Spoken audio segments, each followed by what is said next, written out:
नमस्कार, स्वागत है आप सभी का पावर ब्रेकफास्ट में। आपके साथ मैं हूं नेहा आनंद। आइए देख लेते हैं कि मंगलवार की सुबह अंतर्राष्ट्रीय बाजारों से हमारे बाजार के लिए किस प्रकार के संकेत हैं। तो एसजीएक्स निफ्टी ने तो करी है हरे निशान में शुरुआत और यहां पर तकरीबन 37-38 अंकों की स्ट्रेंथ दिख रही है। डाउ फ्यूचर्स बिल्कुल फ्लैट है 34,000 के पार। वहीं नैस्डैक फ्यूचर्स पर नजर डाली जाए तो बिल्कुल सपाट शांत सा कारोबार यहाँ पर दिख रहा है, 13,000 के करीब है। बाकी एशियन मार्केट्स पर जब नजर डालते हैं तो यहाँ पर निके जापानीज मार्केट 150 अंक मजबूत है और बाकी और भी जो मार्केट्स खुल रहे हैं वहां थोड़े मिले जुले से संकेत दिखाई दे रहे हैं। हालांकि बहुत कमजोरी यहां पर नहीं है। कॉस्पी इस समय बिल्कुल सपाट कारोबार कर रहा है, लेकिन रिकवरी हमने कुछ इंटरनेशनल कमोडिटी स्पेस में बनती हुई देखी है, क्योंकि डॉलर इंडेक्स एक हफ्ते डेढ़ हफ्ते के निचले स्तर पर गया है। इससे कमोडिटी मार्केट को मिला है बल। तो एग्जैक्टली क्या कुछ हुआ है अंतर्राष्ट्रीय बाजारों में इक्विटी और कमोडिटी स्पेस पर, पूरी डिटेल लेकर मेरे सहयोगी दीपांशु इस वक्त हमारे साथ स्टूडियो में जुड़ चुके हैं। दीप, मॉर्निंग। थोड़ी सी रिकवरी के संकेत मिले हमारे मार्केट्स ने, तो जबरदस्त प्रदर्शन दिखाया ही। दोनों ही पॉकेट्स में देखा जाए, चाहे इक्विटी हो या फिर कमोडिटी स्पेस, रिकवरी आई है। तो क्या मान लिया है लोगों ने कि अब जो फेडरल रिजर्व है 3 मई को रेट हाइक करेगा? मतलब इट्स फिलहाल तो प्राइस्ड इन है, डेफिनेटली आप कह सकते हैं, क्योंकि 90% जानकार मान भी रहे हैं कि 1/4% की हाइक होने वाली है। जितनी भी फेड कमेंट्री हमने पिछले कुछ दिनों में सुनी है, सभी कह रहे हैं कि रेट हाइक होने वाला। तो बाजार ने भी अग्री कर ही लिया है कि रेट हाइक होगा, बट उसके बियॉन्ड कुछ ज्यादा बड़ा एक्शन आपको आते हुए नहीं दिख रहा है। रोज मैं यही आके कहता हूँ, आई थिंक लगातार छठे दिन मैं यही कह रहा हूँ कि बहुत ही सीमित दायरे में डाउ पर कारोबार आपने कल देखा है। 170 अंक की रेंज में था, तो वो 200-250 रेंज की रेंज में हम कारोबार देख रहे हैं। कल भी बिल्कुल वैसे ही आपने देखा, थोड़ा उतार चढ़ाव था। सेकेंड हाफ में रिकवरी थी, जो हमारे बाजारों में भी हमने देखा सेकेंड हाफ में कल रिकवरी थी। डाउ में भी वैसे ही होते दिखा। तो 170 अंक की रेंज में कारोबार के बीच 70 अंक ऊपर आपको डाउ बंदे होते दिखा, बट थोड़ा मिला जुला एक्शन था। आईटी में कल आपने बिकवाली देखी है, हल्की फुल्की, कोई ज़्यादा बड़ी बिकवाली नहीं थी, बट 0.3% नीचे, 1/4% आप कह सकते हैं। नैस्डैक पर आपने गिरावट देखी है। थोड़ा mid cap small cap stocks में भी आपने प्रेशर बनते हुए देखा। मामूली सी गिरावट के साथ ही रसल 2000 बंद हुआ। तो सुस्त मिला जुला कारोबार ही आपने अमेरिकी बाजारों में देखा है। 10 साल की बॉन्ड यील्ड ये फिसल कर 3.5% के नीचे आ गई है। तो हालांकि हम रेट हाइक की बात कर रहे हैं, बट बॉन्ड मार्केट में ज़्यादा एक्शन आप पिछले कुछ दिनों से देख नहीं रहे हैं। यहाँ पर भी एक बहुत ही सीमित दायरे का कारोबार हो रहा है। बट हाँ, स्टॉक स्पेसिफिक एक्शन भरपूर था कल। कोई बड़े नंबर्स नहीं थे, बट कई सारे छोटे नंबर्स थे जहाँ पर आपने रिएक्शन आते हुए देखा। फर्स्ट रिपब्लिक बैंक यहाँ पर पोस्ट मार्केट ट्रेडिंग में, यानी कि बाजार बंद होने के बाद जो पोस्ट मार्केट ट्रेडिंग सेशन होता है, उसमें 22% ये शेयर टूटा है, क्योंकि निकलकर सामने आया है कि जो इनके आउटफ्लोज थे, यानी कि जब बैंकिंग संकट शुरू हुआ था तो जो ग्राहकों ने पैसे निकाले थे वो $100 बिलियन से ज्यादा पैसे निकाले थे। $145 बिलियन के इनके टोटल डिपॉजिट थे, जिसमें से $104 बिलियन इन्वेस्टर्स ने या डिपॉजिटर्स ने निकाल लिए थे। तो उस डर के बाद हमने देखा कि पोस्ट मार्केट ट्रेडिंग में शेयर 22% टूटा, क्योंकि इतना बड़ा आउटफ्लो था, अनुमान से काफी ज्यादा। ड्यूरिंग मार्केट ट्रेडिंग ये शेयर 12% ऊपर बंद हुआ था, क्योंकि इसके जो नतीजे आए थे वो अनुमान से बेहतर आए थे। बट ये जब डिपॉजिट्स का फिगर बाहर आया, उसके बाद पोस्ट मार्केट ट्रेडिंग सेशन में हमने शेयर को टूटते हुए देखा। बेड बाथ एंड बियॉन्ड बड़ा रिटेल कंपनी है अमेरिका की, इसने बैंक्रप्सी के लिए, यानी कि दिवालिया की फाइलिंग करी है।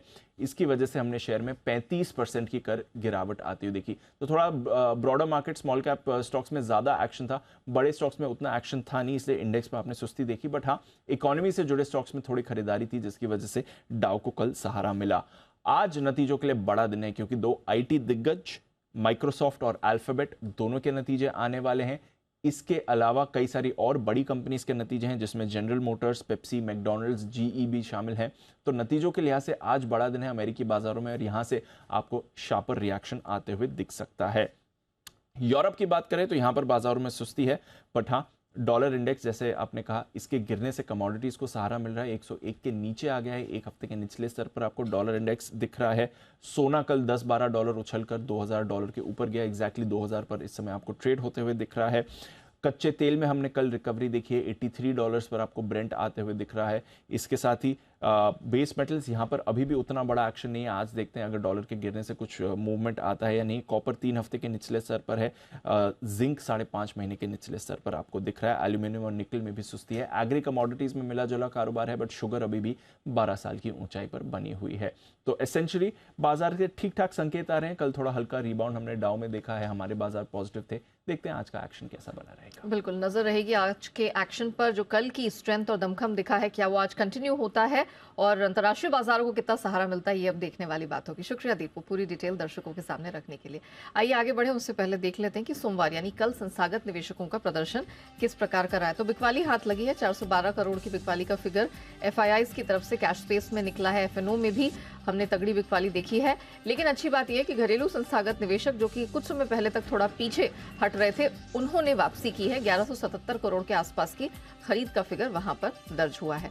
तो मौजूदा ग्लोबल संकेत जिसमें बहुत ज्यादा उठापटक नहीं है और आज एशियन मार्केट्स का जो सेशन है पॉजिटिव ही दिखाई दे रहा है। इन सब के बीच हमारे मार्केट में क्या रणनीति अपनानी है, इन सब पर बात करेंगे। जी बिजनेस के मैनेजिंग एडिटर अनिल सिंह भी हमारे साथ जुड़ चुके हैं।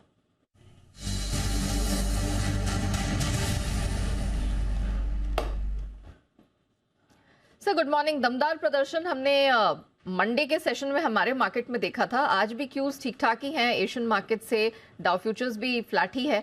तो सर क्या लगता है, एक एक्सटेंशन हम देखेंगे कल के प्रदर्शन का, क्या किया जाए आज? Good morning. हाँ बिल्कुल जी हाँ, कल जिस तरह की रिकवरी और अच्छी तेजी के साथ भारतीय बाजार बंद होते दिखे, स्पेशली बैंक निफ्टी ने लीडरशिप दिखाई और उसके बाद आखिरी आधे एक घंटे में निफ्टी भी रिकवर करते हुए दिखा। वैसे ही आज भी एक अच्छा ट्रेडिंग सेशन आपको देखने को मिल सकता है। बैंक निफ्टी ने कल ऑलरेडी एक ब्रेकआउट दे ही दिया 42,600 के ऊपर क्लोज होकर। हालांकि निफ्टी अभी थोड़ा सा वहां से दूर है, लेकिन लगता है कि आज ये अपनी ट्रेडिंग रेंज के ऊपरी सीने के आसपास पहुंचने की कोशिश निफ्टी की होगी और बैंक निफ्टी एक बड़े अहम लेवल की तरफ बढ़ने की कोशिश करेगा, जो है 43,000। अब मैं आपको लेवल्स बता दूं, 17,600, 17,665 ये निफ्टी पर आज मजबूत सपोर्ट का काम करेगा। ये सपोर्ट आसानी से टूटने वाला है नहीं और इस रेंज में आने पर आपको करनी है खरीदारी। अगर किसी भी वजह से दिन के दौरान अगर आपको करेक्शन मिले तो ये बहुत ही बेहतरीन रेंज है जहाँ पर आप खरीदारी कर सकते हैं। ऊपरी स्टोर पर 17,800, 17,850 ये हल्की फुल्की छोटी सी एक रेंज है जहाँ पर आपको प्रॉफिट बुकिंग आते हुए दिख सकते हो। उसके बाद वहां से और एक्शन बढ़ेगा। बैंक निफ्टी का जहाँ तक सवाल है, कल के अच्छे प्रदर्शन के बाद अब जो सपोर्ट रेंज है वो बैंक निफ्टी में भी ऊपर की तरफ शिफ्ट होती हुई दिख रही है। 42,275, 42,375 ये आज के लिए तुरंत एक अच्छे और मजबूत सपोर्ट का काम करेगा और ऊपरी स्तरों पर 42,825, 42,950 यानी कि 43,000 के नजदीक जाने की कोशिश बैंक निफ्टी की भी हो सकती है। तो अगर शुरुआत हो या फिर थोड़ा सा शुरुआती कारोबार में, जैसा कि पिछले 5-7 दिनों से हो रहा है, दिन के दौरान बाजार आपको एक मौका देता है निचले स्तरों पर एंटर करने का, खरीदने का, तो वो मौका छोड़े ना, खरीदारी करेंगे। गिरावट में खरीदारी की स्ट्रेटेजी के साथ चलें और प्रॉफिट बुक करना है तो 43,000 बैंक निफ्टी और 17,825, 17,850 निफ्टी ये अच्छे लेवल आज के लिए हो सकते हैं। वहाँ प्रॉफिट बुक करके फिर से निचले स्तरों का इंतजार करें और फिर से खरीदारी करें। जी point taken sir, thank you so much बताने के लिए दर्शकों कि एग्जैक्टली उन्हें क्या रणनीति अपनानी है। तो बहुत सिंपल सी रणनीति है, स्ट्रेंथ आज भी देखने को मिलेगी, लेकिन आपको ध्यान रखना है कि जो बैंड है उसमें लोअर बैंड पे खरीदारी और अपर बैंड पे प्रॉफिट बुक करना ना भूले। निफ्टी के लिए 17,600, 665 सर ने माना है आज के लिए सहारा देने वाली बैंड हो सकती है और ऊपर हल्की फुल्की जो रेजिस्टेंस होगी निफ्टी के लिए वो 17,800 से 850 की दिख रही है। सिमिलरली बैंक निफ्टी अच्छी लीडरशिप दिखाई है, बहुत स्ट्रेंथ दिखी कल। 42,275, 375 सर को लगता है आज सहारा देने वाली बैंड होगी और ऊपर कुछ रुकावट 42,950 के पास ये झेल सकता है। तो लोअर बैंड पे करनी है खरीदारी और अपर बैंड मिले तो यहाँ पर मुनाफा वसूल करना, प्रॉफिट बुकिंग करना ना भूलें। आइए अब जान लेते हैं कि खबरों के दम पर किस तरह का एक्शन रहेगा। मार्च तिमाही के बहुत सारी कंपनियों के नतीजे जारी हो रहे हैं, उन सब का विश्लेषण पूरी डिटेल लेकर वरुण हमारे साथ इस वक्त जुड़ चुके हैं। Varun good morning. पहले तो बताइए बाजार बंद होने के बाद कौन कौन से नंबर्स आए हैं, कैसे रहे हैं? Good morning Neha. तो सबसे पहले तो परसिस्टेंट सिस्टम इस कंपनी के नतीजे है, तो पूरा आईटी पैक जो है वो आपके रडार पे रहना चाहिए। इसके चलते almost in line with estimate है नंबर्स, क्योंकि रेवेन्यूज़ और डॉलर रेवेन्यू दोनों अगर आप देखेंगे तो 3.9% के आसपास की बढ़ोतरी है। एबिट अगर आप देखेंगे तो करीब 4% के आसपास की बढ़ोतरी हुई है। मार्जिन्स इस कंपनी के फ्लैट रहे हैं 15.4% पे। मुनाफे में करीब 6% की बढ़ोतरी हुई है। 238 करोड़ से 238 करोड़ से बढ़ के करीब 252 करोड़ के आसपास ही निकल के आया है। कांस्टेंट करेंसी ग्रोथ 3.5% के आए हैं, 3% के आसपास का हमारा अनुमान था। एट्रीशन रेट जो है वो थोड़ा कम हुआ है क्वार्टर अगर आप देखेंगे 21.6% से घटकर 19.8% के आसपास आया है। और कंपनी ने डिविडेंड दिया है, फाइनल डिविडेंड 12 रुपये का, स्पेशल डिविडेंड करीब 10 रुपये प्रति शेयर के आसपास का। अब कुछ कैश के रिजल्ट्स की बात करते हैं। सेंचुरी टेक्सटाइल मिला जुला परफॉर्मेंस है, आय फ्लैट रही है। कंपनी का एबिटा अगर आप देखेंगे तो वहाँ गिरावट है और एबिटा मार्जिन थोड़ा गिर के आया है, 10.4% से गिर के करीब 10% के आसपास आया है। मुनाफा अगर आप देखेंगे तो कुछ एक्सेप्शनल गेन हुआ है, उसके चलते यहाँ पे अच्छी खासी बढ़ोतरी देखने मिली है। 84 करोड़ से बढ़ के 124 करोड़ पे आया और 5 रुपये प्रति शेयर के डिविडेंड का ऐलान कंपनी ने किया है। महिंद्रा लॉजिस्टिक्स घाटे में आई है कंपनी, करीब करीब 80 लाख रुपए के आसपास का घाटा कंपनी ने किया है। बेसिकली ये जो जॉइंट वेंचर और जो नॉन कंट्रोलिंग इंटरेस्ट है वहाँ पे कंपनी को घाटा हुआ है। इसके लिए 7.4 करोड़ के मुनाफे के मुकाबले कंपनी ने घाटा किया है। रेवेन्यू 17% बढ़े हैं। मार्जिन अगर आप देखेंगे 4.7% से बढ़कर करीब 5% पे आए हैं और 2.5 रुपये प्रति शेयर के डिविडेंड का ऐलान कंपनी ने किया है। टाटा टेली सर्विसेज आय थोड़ी गिरी है, एबिटा गिरा है। एबिटा मार्जिन अगर आप देखेंगे लेकिन तो बढ़ के आया है 44.7% से बढ़कर 46.2% और कंपनी अभी भी घाटा कर रही है। पिछले साल इसी क्वार्टर में 280 करोड़ का घाटा था, इस बार 277 करोड़ का घाटा जो है वो कंपनी ने किया है। और इस कंपनी के जो एमडी है पद पर हरजीत सिंह जो है उनकी नियुक्ति को मंजूरी दी है। 24 अप्रैल से 3 साल के लिए ये जो है वो नियुक्त किए गए हैं। इसके अलावा IIFL सिक्योरिटीज़ अच्छा परफॉर्मेंस है। आय अगर आप देखेंगे तो करीब 16% के आसपास की बढ़ोतरी है। मार्जिन्स बढ़ के आए हैं 36% से बढ़ के 37.8% और मुनाफा अगर आप देखेंगे तो 9% के आसपास की बढ़ोतरी वहाँ भी है। 79 करोड़ से बढ़ के 86 करोड़ पे आया है। NCD के जरिए 500 करोड़ जुटाने के लिए मंजूरी दी है और 3 रुपये प्रति शेयर का डिविडेंड का ऐलान इन्होंने भी किया है। और आखिरी में नेल्को, यहाँ पे परफॉर्मेंस अच्छा है। कंपनी की आय करीब 14.5% बढ़ी है। मार्जिन्स बढ़ के आए हैं, करीब 3% के आसपास का इजाफा वहाँ हुआ है। 7.5% से बढ़कर 20.5% पे ये आए हैं और मुनाफा जो है उसमें अच्छा खासा बढ़ोतरी देखने मिली है। 3 करोड़ से बढ़कर करीब 5.7 करोड़ और इस कंपनी ने भी 2 रुपये प्रति शेयर के डिविडेंड का ऐलान किया है। चलिए, तो ये तो वो कंपनियां हैं जिन्होंने अपने तिमाही नतीजे जारी किए। ऑफ कोर्स बाजार जब खुलेंगे तो इन पर रिएक्शन हमें जरूर दिखेगा। लेकिन वरुण ये बताइए कि कुछ और भी ऐसे स्टॉक सेक्टर्स होंगे जो खबरों के दम पर चलेंगे और ट्रिगर्स कौन से आज? देखिए, तो ट्रिगर्स का आपने जिक्र किया तो ट्रिगर्स में तो नतीजे आ रहे हैं, तो वही निफ्टी सबसे की बड़ा तीन ट्रिगर है। सबसे बड़ा ट्रिगर है और निफ्टी की 3 कंपनियां हैं, हाँ। Bajaj auto, Nestle, Tata consumers, यानी कि ऑटो पैक और FMCG पैक। यहाँ पे आप नजर रखिएगा। सबसे इंपॉर्टेंट ये है F&O में AU small finance bank, HDFC AMC, Dalmia Bharat ये अपने नंबर्स पोस्ट करने वाले हैं। इसके अलावा एशियन ग्रेनेटो बोर्ड बैठक में पूंजी जुटाने पे विचार करने वाले हैं, तो यहाँ पे आप नज़र रखिएगा। Nifty mid cap futures and options जो है उसकी ट्रेडिंग में अब बदलाव होने वाला है। निफ्टी फ्यूचर्स जो है basically mid cap Nifty contract जो है वो डिसकंटिन्यू हो जाएंगे आज की क्लोज से, तो यहाँ पे आप नज़र रखिएगा। और ऑप्शंस जो है वो बेसिकली कंटिन्यू रहने वाला है और साथ ही साथ जो एक्सपायर होते थे वेडनेसडे को वो अब ट्यूसडे को एक्सपायर होंगे, तो यहाँ पे भी आप नज़र रखिएगा। इसके चलते F&O स्पेस जो है वहाँ पे आपकी नज़र होनी चाहिए। IPO खुल रहा है मैनकाइंड फार्मा, इसका IPO खुल रहा है और प्राइस बैंड जो है 1026 से 1080 रुपये प्रति शेयर का है।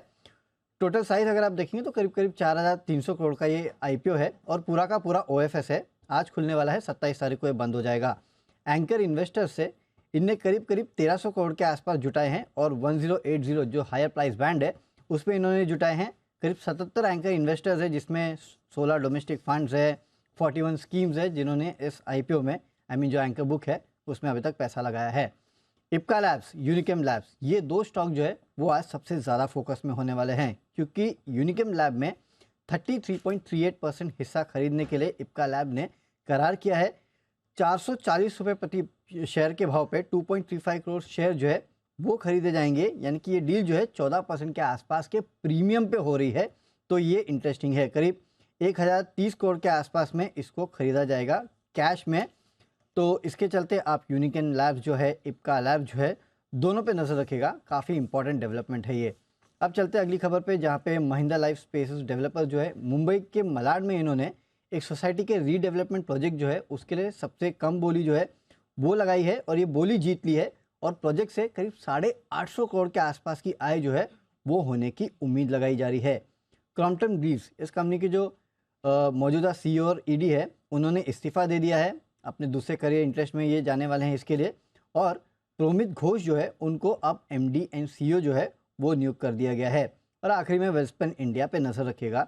27 अप्रैल को बोर्ड की बैठक होने वाली है जहाँ पे शेयर बायबैक पे ये विचार करने वाले हैं। डिविडेंड तो देंगे लेकिन साथ ही साथ शेयर बायबैक पे कंपनी विचार करेगी, तो इम्पोर्टेंट है, नजर रखिएगा इस काउंटर पे। तो मार्केट में दमदार रिकवरी तो आई है, लेकिन खबरों के दम पर चुनिंदा स्टॉक सेक्टर्स में भी भरपूर एक्शन और कमाई का मौका मिलेगा। शुक्रिया वरुण, वो पूरी डिटेल दर्शकों के सामने रखने के लिए।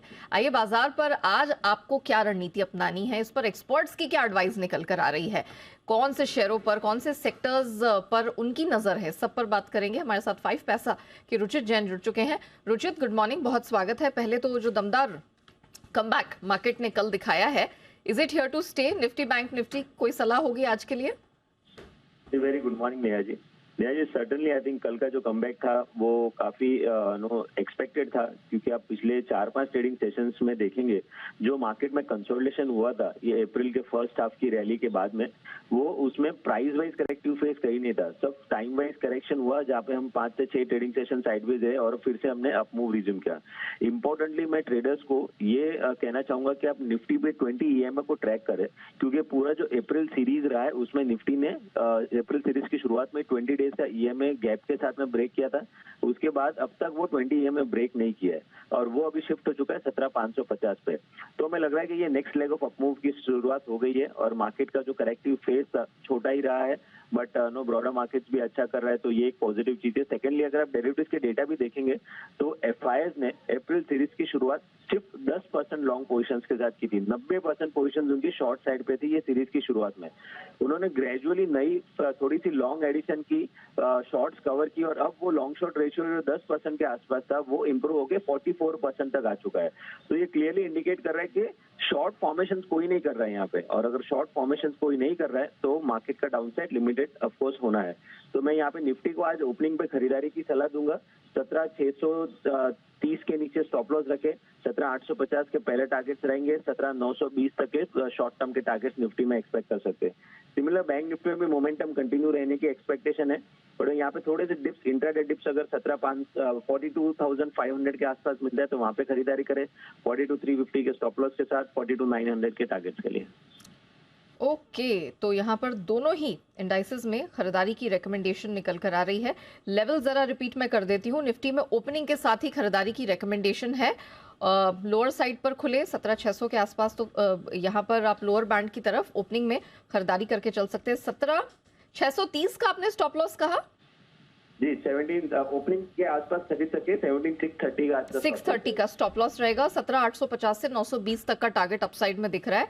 वहीं बैंक निफ्टी में 42,500 के पास मिले तो खरीदारी करनी है, और ऐसी स्थिति में 42,900 का टारगेट आप लेकर चल सकते हैं। इसमें स्टॉप लॉस क्या रहेगा रुचित?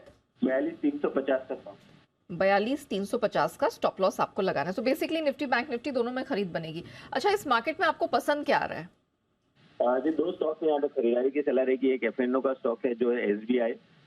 PSU बैंक्स में हमने एक अच्छा ब्रेकआउट कंसोलिडेशन के बाद देखा है, और SBI of course being a leadership वहां से आई है, तो यहाँ पे भी हम देख रहे हैं कि थोड़े डेरिवेटिव सेगमेंट में भी लॉन्ग फॉर्मेशन हुए हैं। तो SBI में खरीदारी करे, 543 के स्टॉप लॉस रखे, 567 के टारगेट्स के लिए, और मजगांव डॉक मेरा सेकंड पिक रहेगा। डिफेंस स्टॉक्स में स्लोली एंड ग्रेजुअली फिर से मोमेंटम पिकअप हो रहा है, और मजगांव डॉक में भी वॉल्यूम्स अच्छे पिकअप हो रहे हैं एक कंसोलिडेशन के फेज के बाद में। तो यहाँ पे 727 के स्टॉप लॉस से मजगांव डॉक में खरीदारी की सलाह है, 800 के शॉर्ट टर्म के टारगेट्स के लिए। ओके, ये भी मैं जरा दर्शकों के लिए रिपीट कर देती हूँ। SBI 543 का स्टॉप लॉस लगाकर करे खरीदारी, 567 तक का टारगेट यहाँ पर देखने को मिल जाएगा। वही मजगांव डॉक 727 का स्टॉप लॉस लगा के करनी है खरीदारी, और 800 तक के शॉर्ट टर्म टारगेट के लिए आप इसमें बने रह सकते हैं। थैंक यू रुचित जी, हमारे साथ जुड़ने के लिए, बताने के लिए इक्विटी मार्केट में कहाँ कहाँ कमाई के मौके। अब बारी आती है कमोडिटी बाजार की, जिसमें हमने देखा कल की सुस्ती के बाद, या रादन पूरे हफ्ते की सुस्ती के बाद हमने कुछ रिकवरी बनते हुए देखी है, थैंक्स टू डॉलर इंडेक्स जो कि 101 के नीचे फिसलता हुआ दिखा। अब करना क्या है ये समझते हैं। केडिया कमोडिटीज के अजय केडिया जी हमारे साथ जुड़ चुके हैं। अजय जी, जो सोना है वो फिर से एक बार $2,000 के लेवल को रिक्लेम करने का प्रयास कर रहा है, क्या आज खरीदारी बनती है सोने और चांदी दोनों में? वेरी गुड मॉर्निंग नेहा जी। डेफिनेटली देखा जाए कल का सेशन काफी इंपॉर्टेंट था। हमने प्राइजेस के अंदर गिरावट भी देखा। अगर स्पॉट की अगर बात करें तो कल के सेशन में हमने इस बार अच्छी खासी गिरावट देखी, बट इस वक्त मार्केट रिकवर करने की कोशिश कर रहा है। फेड इंटरेस्ट रेट हाइक करेगा, वो ऑलमोस्ट मार्केट डिस्काउंट करके चल रहा है, बट डॉलर इंडेक्स में जिस ढंग से हमने फिर से आज दबाव बनते हुए दिखे और डेटा पॉइंट भी हफ्ते का काफी इंपॉर्टेंट है। थोड़ा सपोर्ट जरूर है। M6 पे भी हमने देखा मल्टीपल ऑफ टाइम 59,600 के करीब का सपोर्ट लेके उठने की कोशिश कर रहा है। तो बिल्कुल इंट्राडे के हिसाब से मॉर्निंग सेशन के लिए 60,000 पे गोल्ड को लेके चलिए। 59,800 का स्टॉप लॉस रहेगा। 60,280 के टारगेट के लिए गोल्ड को लेके चलना चाहिए। ओके, और चांदी में क्या किया जाए? Definitely as compared to gold चांदी काफी स्टेबल दिखाई दी, अभी भी $25 के ऊपर अच्छे से मेंटेन है। डोमेस्टिक मार्केट में भी हम देख रहे हैं कि बार बार में 75 के नीचे जा रही है, बट सस्टेन नहीं कर पा रही है। तो बिल्कुल इंट्राडे के लिहाज से 74,900 पे सिल्वर को लेना चाहिए। 74,600 का स्टॉप लॉस रहेगा। लिमिटेड अपसाइड है जो 75,500 का टारगेट लेके चल सकते हैं। ओके, और कच्चे तेल में क्या किया जाए, क्योंकि इसने भी दमदार रिकवरी कल दिखाई है। फिर चाहे वो चाइना की तरफ से कुछ ट्रैवल डिमांड की उम्मीद बन रही हो या फिर ऑफ कोर्स डॉलर इंडेक्स का ही सपोर्ट हो, यहाँ पर क्या किया जाए? डेफिनेटली मुझे लगता है कि सबसे इम्पोर्टेंट तो चाइना डिमांड के ऊपर ही है, क्योंकि गोल्डन वीक हॉलीडे है, ज्यादा करके देखा जाता है यहाँ से डिमांड इंप्रूव हुई है। और साथ में हम देख रहे हैं जैसे जैसे हम मंथ एंड पे पहुंच रहे हैं, ओपेक ने जो प्रोडक्शन कट के लिए बताया है मई ऑनवर्ड्स, वो भी सामने रहेगा। तो टाइमिंग मुझे लगता है China factor is more bigger as compared to other factors. तो आज के सेशन में तेजी कंटिन्यू रहेगी। 64.30 पे बाय करना है। 63.50 पे स्टॉप लॉस है। 65.80 के टारगेट के लिए कच्चे तेल में बाय करने के लिए। ओके, तो सोने चांदी कच्चे तेल तीनों में खरीदारी बनती है। कच्चा तेल 6,430 के पास लीजिए, 6,350 का स्टॉप लॉस एंड अपसाइड में 6,580 तक का अपसाइड टारगेट आपको देखने को मिल जाएगा। 6,580 वो अपसाइड का टारगेट कच्चे तेल में बनता हुआ दिखेगा। Thank you so much Kedia ji हमारे साथ जुड़ने के लिए, बताने के लिए कि बुलियन और एनर्जी स्पेस में कहाँ कहाँ है कमाई के मौके। आइए अब बात करते हैं FIR यानी FI इन्वेस्टमेंट रिपोर्ट्स की।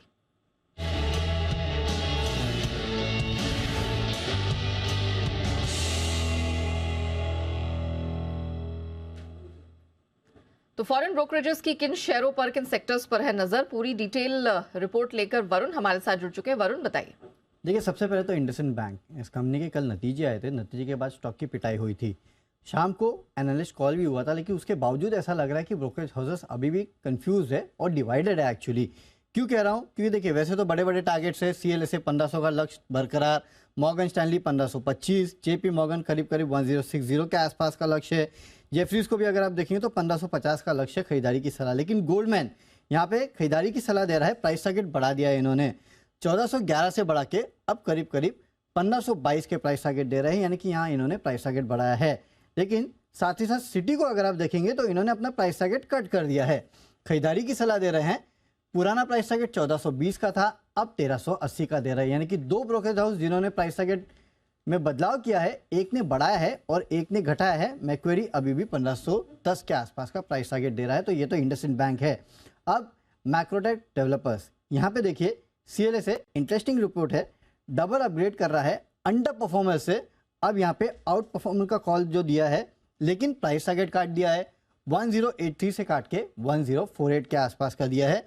और JP मॉर्गन को अगर आप देखेंगे तो यहाँ पे इन्होंने भी प्राइस टारगेट कट किया है, 1100 से काट के अब 1000 रुपये 50 के आसपास का प्राइस टारगेट दे रहे हैं। यानी कि दोनों के दोनों ब्रोकरेज हाउसेज जो है उन्होंने प्राइस टारगेट काटा है, लेकिन CLSA इसको डबल अपग्रेड कर रहा है। अशोक लेलैंड HSBC की रिपोर्ट है, होल्ड की सलाह दे रहे हैं 145 के प्राइस टारगेट के साथ। और HDFC लाइफ, यहाँ पे मॉर्गन स्टैनली की रिपोर्ट है, ओवरवेट का कॉल है, 650 के लक्ष्य ये दे रहे हैं। और सिटी जो है वो भी खरीदारी की सलाह दे रहा है 595 के टारगेट के साथ। ऑलराइट, चलिए, तो ये है FIIs की रिसर्च रिपोर्ट और इस पर भी रखनी है आपको नजर। शुक्रिया वरुण वो पूरी डिटेल के लिए। चलिए, इसी के साथ पावर ब्रेकफास्ट को हम यही रैप अप करते हैं, लेकिन बने रहिएगा जी बिजनेस के साथ।